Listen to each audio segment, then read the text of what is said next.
In this demo, browser access to CUC to send UNIs. So actually, browser can be inside of the same machine or outside. It just need a IP connection. And the previous demo, I sent talker UNI, the listener UNI through IP network, this connection.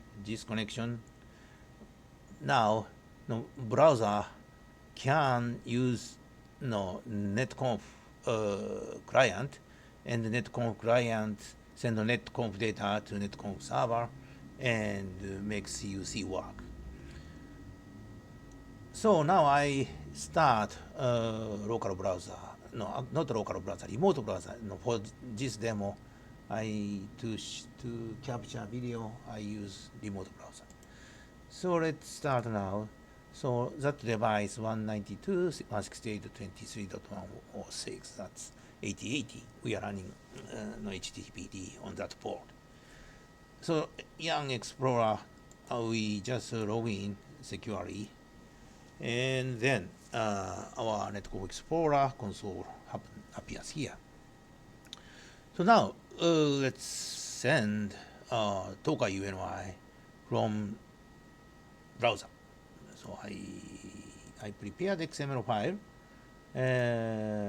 Just add the talker XML, and this talker is stream ID, same, the last digit is 10, and MAC address 74 from same ES01.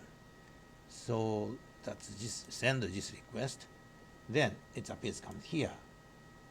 Stream ID 10 comes. This new talker appears here. So instead of talker send UNI, browser send to CUC. Now I send listener. So add the listener XML. And in here I added two listeners. One is MAC address C4, the other is C5, and the C4 comes from station ES02, and the C5 comes from ES03. And then send the request. It comes here. So for this stream ID talker, two listeners appears here, C4 and C5. We can remove that one by just same like delete function, and just request delete. Then it's deleted.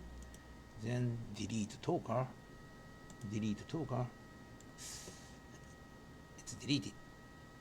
So this shows how we can flexibly access to CUC.